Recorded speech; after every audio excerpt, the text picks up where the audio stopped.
Assalamualaikum warahmatullahi wabarakatuh. Salam sejahtera bagi kita semua. Perkenalkan saya Guntari Prasetya. Di sini saya akan menjelaskan tentang strategi pembelajaran dan motivasi belajar dalam rangka pemenuhan tugas dalam pelatihan keterampilan dasar teknis instruksional atau pekerti 20 November 2021.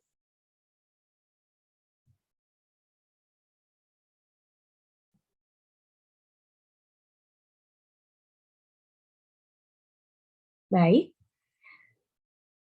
referensi dari materi ini adalah dari narasumber acara pekerti, yaitu Dr. Sihabudin Said, MSI, Strategi Pembelajaran dan Motivasi Belajar. Outline yang akan disampaikan adalah tentang strategi pembelajaran dan motivasi belajar. Tujuan umum dan khusus pembelajaran, yaitu peserta workshop pekerti diharapkan mampu memahami dan mengembangkan strategi pembelajaran, memotivasi diri dan mahasiswa untuk terus belajar, dan tujuan khususnya tentunya menjelaskan strategi pembelajaran di perguruan tinggi dan menjelaskan motivasi belajar di perguruan tinggi. Dimulai dengan definisi. Strategi itu adalah pendekatan secara keseluruhan berkaitan dengan gagasan, perencanaan, dan eksekusi sebuah aktivitas dalam kurun waktu. Dan pembelajaran itu adalah proses interaksi antar mahasiswa dengan dosen, antara peserta didik dengan pendidik dan sumber belajar pada suatu lingkungan belajar. Menurut pasal 1 ayat 12 pada Undang-Undang Nomor 12 Tahun 2012. Pembelajaran adalah suatu sistem instruksional yang terdiri atas beberapa komponen. Ada tujuan, bahan ajar, mahasiswa, dosen, metode, media, dan evaluasi yang dapat meningkatkan kemampuan kognitif, afektif, dan psikomotorik agar mahasiswa menjadi lebih baik dalam komunikasi dan interaksi kepada dosen. Dan strategi pembelajaran itu adalah komponen umum dari suatu rangkaian materi dan prosedur pembelajaran yang akan digunakan secara bersama-sama oleh dosen dan mahasiswa selama proses pembelajaran berlangsung.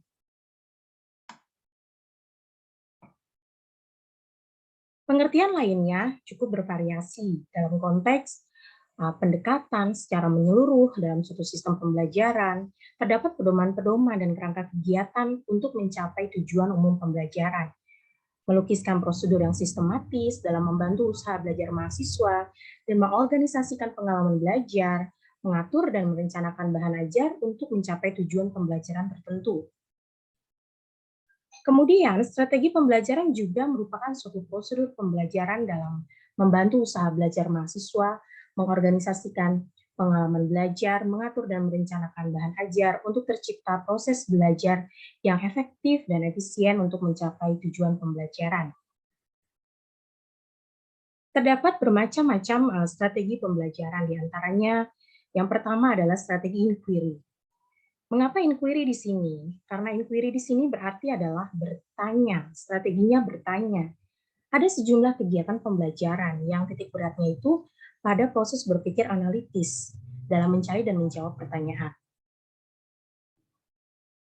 Kemudian, strategi ekspositoris merupakan strategi pembelajaran yang menekankan pada proses pemberian pengetahuan atau materi yang diberikan secara lisan oleh dosen kepada mahasiswanya untuk membantu mahasiswa dapat menguasai materi secara efektif. Kemudian, strategi SPBM. Nah, di sini adalah strategi yang berdasarkan problem based solving. Jadi pemecahan masalah. Pemecahan masalahnya tentunya secara ilmiah. Nah, sehingga strategi pembelajaran itu memadukan beberapa kegiatan pembelajaran yang menonjolkan proses pemecahan masalah secara ilmiah. Dasarnya tentunya adalah psikologi kognitif dan terbebas dari asumsi bahwa belajar adalah proses mengubah perilaku melalui pengalaman. Kemudian yang keempat adalah strategi kooperatif.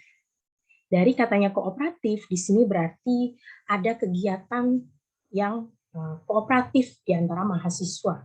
Mahasiswa melakukan suatu pekerjaan, kegiatan pembelajaran dengan kelompok tertentu untuk mencapai rumusan tujuan pembelajaran. Strategi ini menggunakan kelompok kecil atau tim yang bisa terdiri dari 4 sampai 6 orang misalnya. Kemudian ada latar belakang akademik, ras, agama, atau gender. Kemudian yang kelima adalah meningkatkan keterampilan berpikir. Di sini kemampuan berpikir mahasiswa ditonjolkan dan materi yang disajikan pun berupa pembimbingan kepada mahasiswa melalui proses menemukan konsep yang harus dikuasai oleh mahasiswa untuk bisa adanya proses dialog dan menggunakan pengalaman mahasiswa. Sehingga untuk mencapai peningkatan keterampilan berpikir ini, tentunya penting sekali pihak lembaga pendidikan meningkatkan sarana dan prasarana yang ada di institusinya. Pengembangan perpustakaan dengan sejumlah fasilitas pendukungnya, kemudian renovasi kelas, sehingga memberikan pelatihan kepada pendidik atau dosen. Lalu, bagaimana dengan karakteristik dalam proses pembelajaran? Beberapa karakteristik proses pembelajaran diantaranya adalah tentunya proses pembelajaran itu harus interaktif. Adanya interaksi yang baik antara dosen dan mahasiswa, antara mahasiswa dan mahasiswa, kemudian inspiratif. Jadi tidak membatasi, kedalaman dan keluasan materi ajar itu dapat diinspirasi oleh mahasiswa melalui berbagai aktivitas. Jadi inspiratif. Kemudian yang putih ketiga adalah menyenangkan. Dalam pelaksanaan dalam proses pembelajaran, komunikasi itu menjadi penting dan dalam menyalurkan komunikasi antara dosen dan mahasiswa harus terbentuk suasana yang menyenangkan. Tidak tegang, tetapi tetap dalam kaidah ilmiah dan sesuai dengan keluasan ilmu pengetahuan yang diterapkan dalam pembelajaran tersebut. Kemudian, agar pembelajaran tersebut juga mempunyai luaran yang bermanfaat dan mahasiswa dapat mengikutinya di waktu-waktu berikutnya, ada kesinambungan atau keberlanjutan, maka faktor menantang itu juga harus ditunjukkan.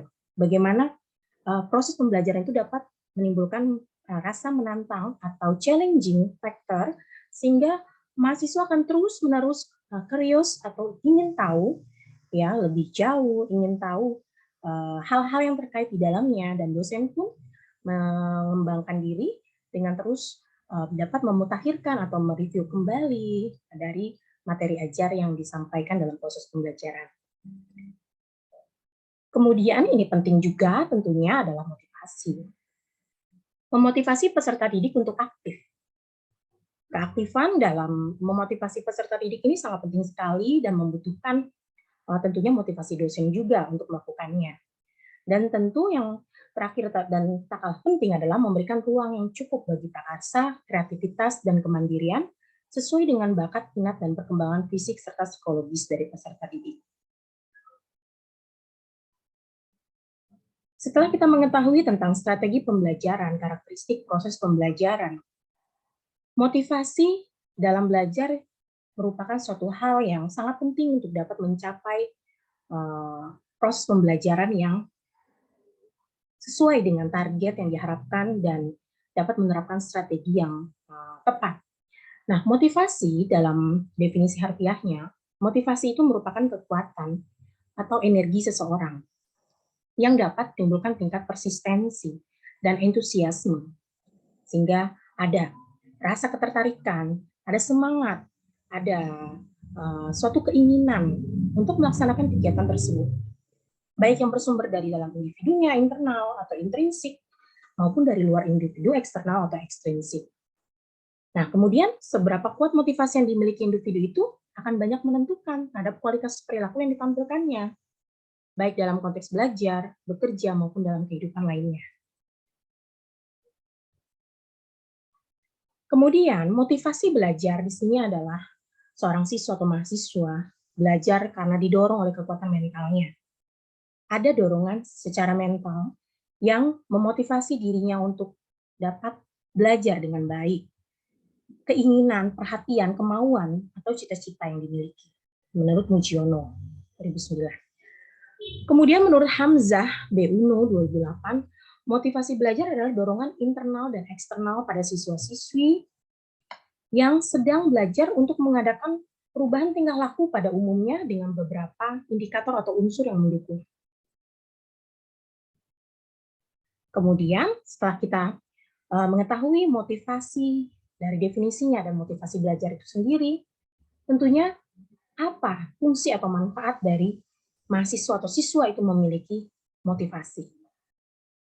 Dengan adanya motivasi, bisa menjadi pendorong untuk berbuat sesuatu dari setiap aktivitas yang dilakukan. Penentu arah perbuatan yakni ke arah tujuan yang ingin dicapai atau target yang ingin dicapai. Menyeleksi perbuatan atau perilaku, pendorong usaha untuk mencapai prestasi. Jadi mempunyai sasaran, mempunyai tujuan, dan itu akan terdorong untuk tercapai prestasinya dengan adanya motivasi. Lalu kaitannya dengan konteks materi kuliah, dengan kebutuhan dan kondisi mahasiswa itu ada relevansinya. Berasal dari motif pribadi menurut McClelland. Motif pribadi ini terdiri dari kebutuhan untuk berprestasi, need for achievement, kebutuhan untuk memiliki kuasa, needs for power, atau kebutuhan untuk berafiliasi, needs for affiliation. Kemudian, motif instrumental, bahwa keberhasilan dalam suatu tugas adalah langkah untuk mencapai keberhasilan lebih lanjut lagi.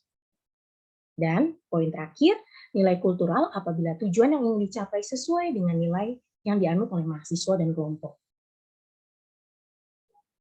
Lalu bagaimana kita dapat menunjukkan sebagai dosen strategi untuk menunjukkan relevansi dalam perkuliahan? Nah, sampaikan kepada mahasiswa apa kemampuan mahasiswa setelah mempelajari kuliah tersebut. Ya, itu dapat ditunjukkan dari capaian pembelajaran. Dari mulai capaian pembelajaran lulusan, capaian pembelajaran mata kuliah, dan sub CPMK atau sub capaian pembelajaran mata kuliah itu. Kemudian menjelaskan manfaat pengetahuan atau keterampilan yang akan diperoleh berkaitan dengan pekerjaan lulusan nanti. Jadi bisa ditekankan dan bisa diberikan motivasi bahwa dengan menuntaskan mata kuliah ini, mahasiswa itu mempunyai bekal untuk dapat nanti menyalurkan, untuk dapat menerapkan, untuk dapat melakukan keterampilan, kompetensi ya berdasarkan pengetahuan dan sikap yang sudah ditempa selama perkuliahan yang sudah dijalankan. Seperti itu. Kemudian berikan contoh-contoh kepada mahasiswa melalui latihan atau tes-tes yang langsung berhubungan dengan profesi tertentu apabila kaitannya dengan spesifik terhadap keterampilan khusus misalnya. Lalu, stimulus terhadap minat dan perhatian mahasiswa juga ini menjadi penting. Dan strateginya bisa menggunakan berbagai pendekatan. Bisa menggunakan metode instruksional yang bervariasi, tidak monoton. Ya, metode pembelajaran juga bisa dengan yang synchronize atau asynchronized. Kemudian pembelajarannya bisa secara luring dan daring, disesuaikan dengan kondisi. Kemudian variasi media di sini juga penting seperti transparansi, video tape, dan sebagainya untuk melengkapi perkuliahan. Begitu banyak teknik ataupun variasi media dan style pembelajaran yang diterapkan oleh dosen kepada mahasiswanya menyesuaikan dengan materi ajar, substansinya, dan ranah capaian pembelajaran yang diharapkan itu, maka variasi media ini menjadi penting untuk dipertimbangkan penggunaannya agar tepat dan sesuai. Kemudian, bila tepat, ada momennya, gunakanlah humor ya, semacam stimulus untuk menimbulkan suasana yang menyenangkan tadi, ya, suasana yang menyenangkan dalam perkuliahan. Bukan berarti tidak boleh ada momen-momen serius, penekanan-penekanan atau titik-titik yang menjadi titik kritis atau penting dalam materi, tetapi juga diselingi dengan suasana yang bisa terbangun menyenangkan antara dosen dan mahasiswa dan antara mahasiswa dengan mahasiswa. Terlebih lagi apabila metode pembelajaran digunakan seperti kooperatif dan kolaboratif learning. Maka di situ tentu ada interaksi yang harus dijaga kesinambungannya dan peran bagaimana dosen itu bisa menciptakan suasana yang menyenangkan dalam pembelajaran itu juga menentukan. Kemudian gunakan peristiwa konkret atau nyata sebagai contoh. Jadi berdasarkan case, real case, ya, terutama untuk mata kuliah dengan keterampilan khusus, dengan praktik ke lapangan atau klinis, atau juga dengan pembelajaran secara online yang mempelajari, mengkaji, mengulas, dan membahas tentang kasus-kasus yang perlu dianalisis dan sintesis oleh mahasiswa. sehingga konsep yang disandingkan itu bisa dengan jelas tergambar. Kemudian teknik bertanya untuk melibatkan mahasiswa. Jadi tidak perlu menunggu mahasiswa ada pertanyaan atau tidak sampai lama untuk mencoba untuk bertanya, tetapi dosen bisa memulai dengan menimbulkan pertanyaan-pertanyaan yang memicu pertanyaan baru yang biasa mahasiswa akan interest dan juga akhirnya bertanya. Ya, kadang suasana tegang itu bisa timbul saat seolah mahasiswa dituntut untuk bertanya, padahal kemauan dan keinginan untuk bertanya itu datang berangkat dari mahasiswa. Dan sebagai dosen, fasilitator, kita perlu melibatkan mahasiswa dengan berbagai teknik pendekatan sehingga mereka pada akhirnya akan antusias dan keingintahuannya muncul. Nah, ini merupakan satu teknik bertanya yang perlu dikembangkan, diasah oleh dosen juga agar mahasiswa terlibat secara aktif, interaktif dalam kegiatan pembelajaran. Pendekatan juga bisa dilakukan dalam membangun motivasi melalui expertise keahlian. Ya, di sini.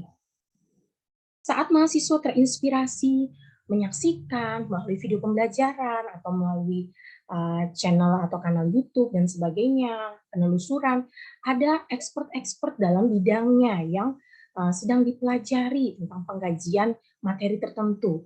Maka mahasiswa akan lebih termotivasi lagi, tergerak untuk mengetahui lebih banyak, mempelajari lebih banyak, dan akhirnya bisa melakukan analisis mendalam terhadap konteks materi tersebut.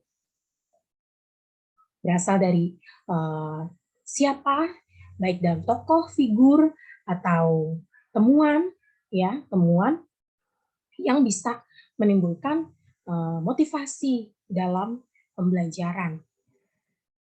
Kemudian empati.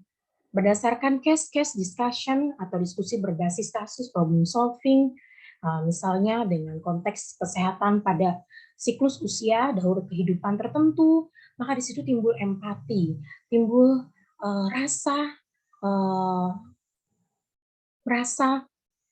turut prihatin atau antusias untuk dapat mencoba memberikan solusi, mencari penanggulangan masalah atau pencegahan, bahkan pencegahan dan promosi terhadap masalah tersebut. Dalam konteks setelah mengkaji masalah tersebut, berusaha untuk mencari solusi, dan itu bisa tergerak dengan adanya empati.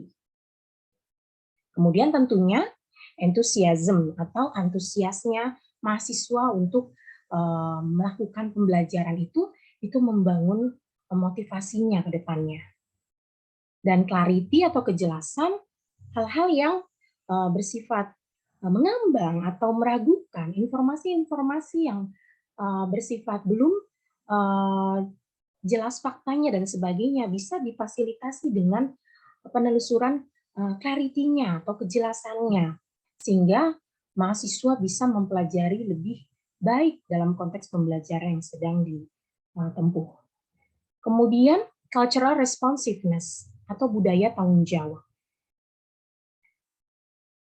Pembelajaran itu merupakan bentuk dari tanggung jawab, dan itu sudah menjadi budaya dari generasi sebelumnya sampai saat ini dan generasi selanjutnya, bahwa dengan konsep motivasi belajar itu adalah suatu budaya tanggung jawab, kebutuhan yang didasari juga atas tanggung jawab, dan itu sudah berakar, sudah mengakar di tengah-tengah masyarakat, dalam hal ini mahasiswa dan juga dosen sebagai pendidik, untuk bisa memotivasi proses pembelajaran agar dapat tercapai tadi. Nah, ini adalah satu pendekatan atau strategi yang bisa dilakukan dengan pendekatan cultural responsiveness atau budaya tanggung jawab.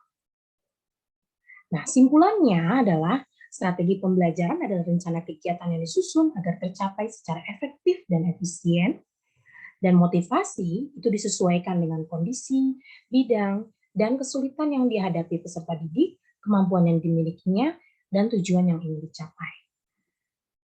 Jadi, kalau kita simpulkan dalam satu kalimat, motivasi dan penentuan strategi dalam pembelajaran itu dapat juga diketahui dengan kita mengenali dan mengimplementasikan dari apa yang kita analisis kekuatan, kelemahan, kemudian peluang, ancaman, sehingga proses pembelajaran nanti bisa tercapai sesuai dengan target yang ditetapkan.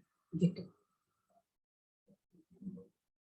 Baik, tentunya dengan materi ini, saya sebagai peserta workshop dan juga rekan-rekan lainnya yang menyaksikan video ini, semoga dapat lebih semangat dan termotivasi lagi untuk kita dalam memotivasi proses pembelajaran mahasiswa, dan kita pun sebagai pendidik dapat termotivasi lebih baik lagi dan terus berusaha untuk meningkatkan kualitas dari pembelajaran yang kita berikan kepada mahasiswa, tentunya juga untuk masyarakat pada umumnya. Baik, terima kasih atas perhatiannya. Sekian penyampaian materi dari saya. Assalamualaikum warahmatullahi wabarakatuh. Salam sejahtera bagi kita semua.